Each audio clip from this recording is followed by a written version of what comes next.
Hello everybody and welcome to this playthrough for Rookie Division with variable wins for the Northshore Tournament here in Golf Clash the game. Video sponsored by Golf Clash and Playdemic, and before we start make sure that you do hit the thumbs up button. Also subscribe to the channel for free and then turn on the notifications. If you're looking to improve your tour play or your tournament play, you go to patreon.com/golfclashtommy where we offer high exclusive guides for both a tournament and tour play, and which is the only place you can find the best of both worlds. Follow the info box on the right hand side to get the club distance adjustment, elevation adjustment, also what ball and club type I suggest you to play with. Have in mind that those suggestions in the info box are just that, suggestions. You don't have to follow what I do suggest, but there is always a plan behind it. Let's go to hole number 1.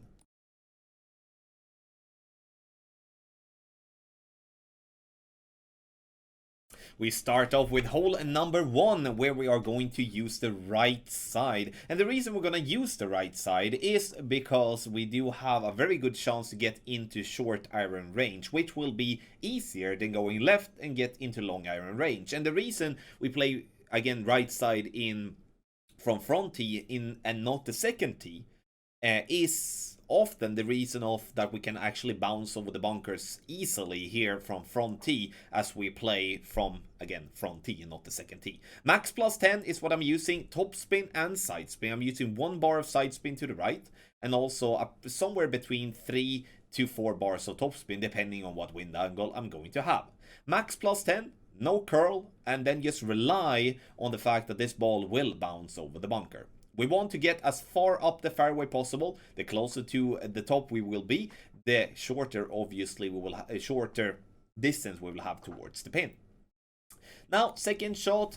Here, those of you that do have a 4.0 or better ball guideline playing with, such as the Thorn level 8 or something like that, then you will have a massive advantage over your opponents that do not. Because here, the ball guideline is very useful here, and playing with the Thorn level 5, we're gonna have to somewhat guess on how long will the ball roll after the tip of the ball guideline. Also, do we have the direction correct? We don't really know, so it's an estimation or like a guess, educated guess from my end. Now I'm gonna play 10% elevation, and it's gonna be somewhere between minimum and medium distance of my club, and that is something that you're going to have to obviously make a guess for as well, to get a good chance to get this one to drop. Unfortunately, we did misread the ball guideline and went short in line, which sucks because that is absolutely terrible. So you need to read that one a little bit better, but playing right side, it's definitely the best chance for an eagle on hole number 1.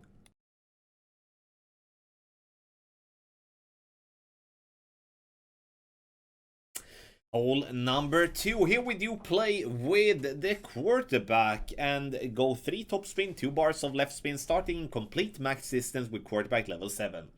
If having headwind, I would, however, though, recommend to go with an extra mile, Thor's hammer, or an apocalypse instead. Reason is because we do want to have the power and make sure that we don't have to use any overpower whatsoever. Max plus 10 is what I'm playing here from the front tee. I would play 20% if playing from second tee, or 30 for that matter. Titan ball is the ball that I want us to play with, because it's not just the it's not really the drive that makes us need power. It's the second shot that will need some power, especially if we do play with lower level wood clubs. Now, here, I did pick the Horizon as a wood club because my sniper was only level 6. But if you do have the sniper in level 7 or better, I would strongly advise you to play with the sniper instead, because it will give you a way better accuracy than what the Horizon will give. Sure, the ball guideline with the Horizon is good, but again, the accuracy is very important, because that will limit the risk of having, hitting a great and getting a bad outcome of that shot. 10% elevation, check where you are at. Are you at medium distance or are you at maximum distance? Check. Make an educated guess, adjust and hit perfect. The plan here is to bounce on the fairway, over the water, into the rough and roll up towards the pin. And the reason this is the shot that I'm going for is because we don't really have any other shot. Like, if wouldn't going for this shot here, then we would have to try to go around the water. But that would have to require going with overpower, a lot of backspin, a lot of curl. So, when we kind of put it all together, the easiest way to attack this hole and also to actually secure the eagle is to go right at it, bounce on fairway into the rough, and roll out onto the green.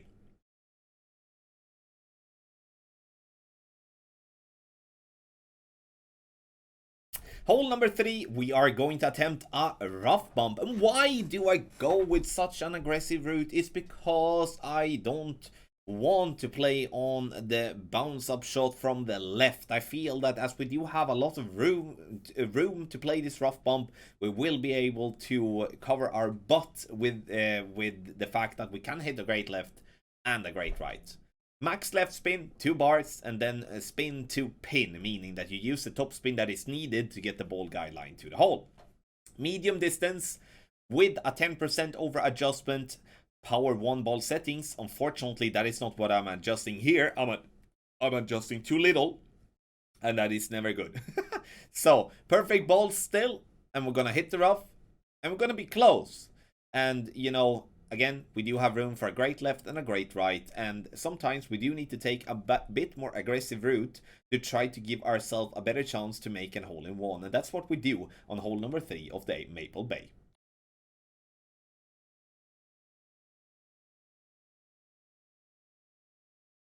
For hole number 4, you will see 2 options. One where we do lay up, which we're gonna do here now, and one where we do go aggressive, which you will see as option number 2. Here I do play with a Titan ball. I would like to be very clear with that that's not needed. That's why I do suggest a Katana ball on the right hand side in the info box, because again, we're not going to be anywhere close to max distance with a power 3 ball. So play with a Katana ball to make sure you do have some side spin, but also, you know, having some wind resistance to it as well with the wind too.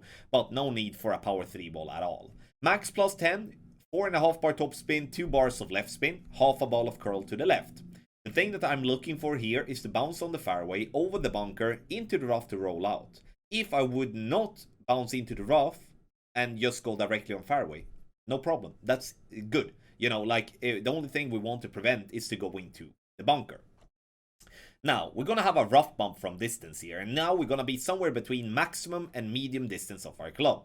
And in this case, we're going to be very close to maximum as we did clip the rough on our drive. But the reason I keep the medium distance in the info box is to, again, to display to you that you will be somewhere between medium and maximum distance of our club.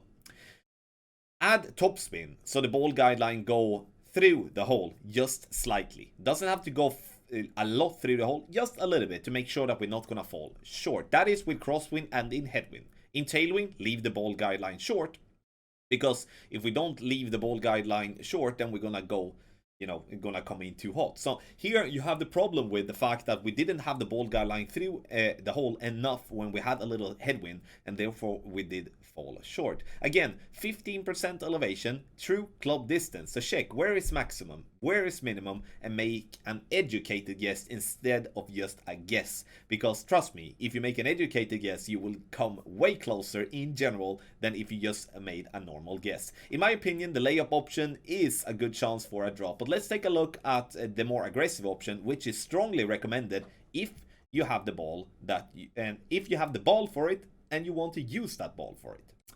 For the more aggressive option on hole number 4, and here we're going for the green area, I would recommend to play with a power 5 ball in crosswind and in headwind. If we do have a tailwind, we can go back and play with a power 3 ball. 4.5 bar top spin, 2 bars of left spin, aim for the center of the rough in between the 2 bunkers. Adjust max plus 10 and try to hit perfect. Even with a great ball left or a great ball right, you will see yourself still bouncing out on the fairway or on the fringe. So if you have the possibility to play with a berserker ball, which you can win for free in the golden shot, then I would strongly advise you to use it, because that will get you close to green, and it will be a super simple eagle compared to having to lay up as we did in the first option.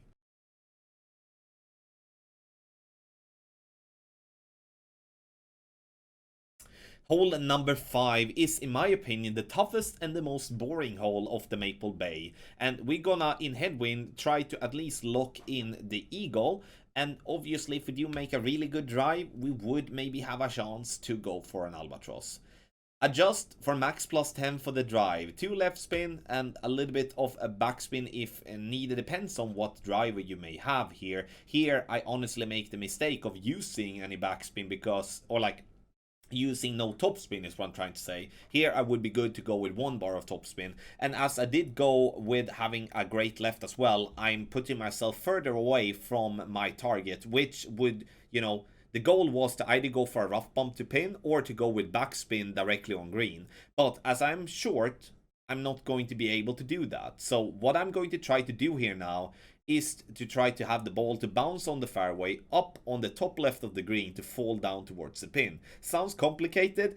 It's not really that it's complicated, but it's gonna be very, very tough to get this ball to drop. Here I pushed the overpower just a little bit too much, so it didn't fall down. You can see how close it is. And if this happened, then you obviously have a super simple wedge to have the ball to roll into the hole there to lock in eagle. And obviously you can play it less aggressive than what I did as well and just get the ball to green. But again though, this is a pretty boring par 5. The only time it would be kind of fun would be if you have tailwind and can push the ball to bounce on the first fairway where we had our first bounce also, but further up, and then bounce over that rough. Then you will have a long iron towards the pin, and then the albatross will be way more possible than what it is in headwind. Unfortunately, I don't have that in video, but just to explain to you the different type of options on hole number 5.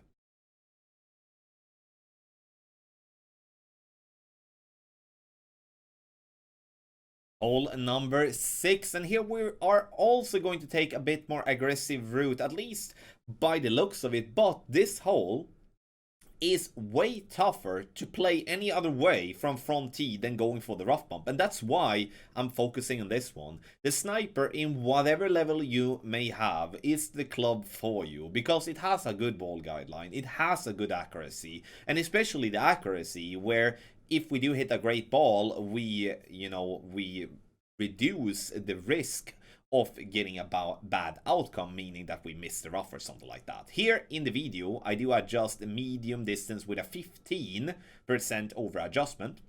I would strongly recommend here to play this one medium distance plus 10 instead. Because you can see here, we hit the rough nicely. Speed is perfect, but we just missed to the left, which means that we are over adjusted. So we need to reduce, and that's why we play medium distance plus 10 with our sniper, with a navigator ball, cheap, if we can call it like that, as we are using a navigator ball, and still a good chance for an hole-in-one on hole number 6.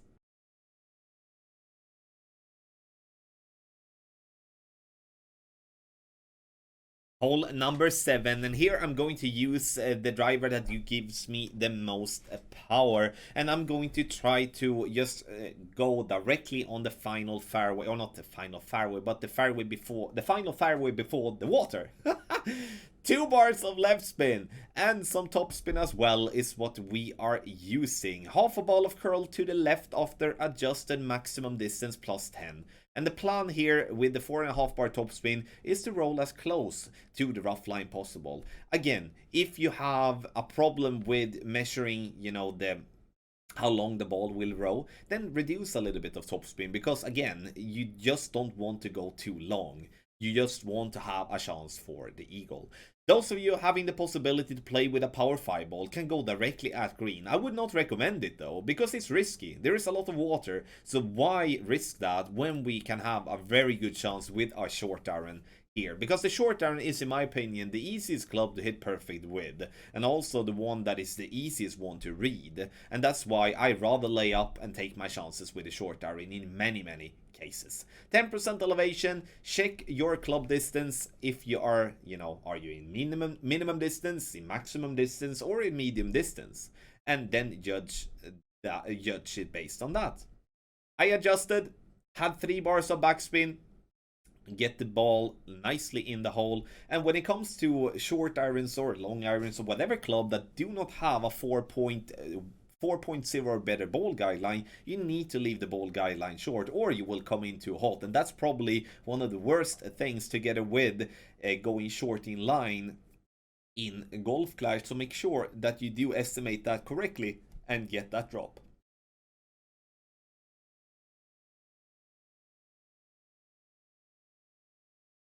Hole number 8, a very tough par 3 here off the Maple Bay. And the thing is with this hole is that I'm going to try something that is called a no movement, which means that I'm not going to touch my target until I'm going to adjust my rings, which is going to obviously simplify the adjustment, as we are only going to have to get the spin correct and also the adjustment correct, like the amount of rings that you're going to adjust. I would like us to play maximum distance with a 35% over adjustment. Unfortunately, that is not what I do. I do adjust medium distance instead. So I would strongly advise you to play maximum distance with a 35% over adjustment. Speed-wise is fine, but we are a little bit too much to the left, and that's why we adjust. That's the outcome it becomes if you don't adjust it properly, like we didn't do here in the video. Quasar ball is suggested with wind like that, because we do want to have the side spin too, at least to help out. And Quasar is a ball that you can, get in free chests and also in regular silver and gold chests when you play in tour.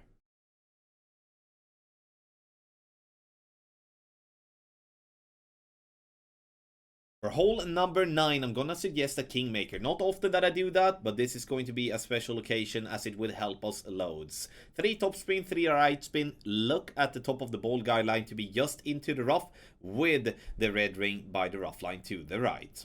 Once we have found that spot, we go and adjust maximum distance, no elevation. We're going to apply curl, and that's also a big reason why we're using the quarterback here, to give ourselves a decent chunk of curl to be able to be used. And try to hit perfect. So basically we're using 0.9 of the ball outside the adjustment ring to the right. And here you can see the value in using the 3 side spin to get ourselves to be pushed down to the right, so we don't go into the rough on the left. Especially if we would be hitting a great left. Now, second shot here, I play with the horizon if I don't have the sniper level 8 or better. And the reason for that is, if I would be playing with Sniper 6 or Sniper 7, that would be a problem for me if I do have a short drive. And I don't want to get into a situation where I'm gonna have to push up or have to go with overpower, because that's just going to be messy. So that's the reason why I do choose the horizon here in the video, but the reason why I suggest the sniper in the info box to the right. 10% elevation, and we will be playing from in somewhat max distance of our club.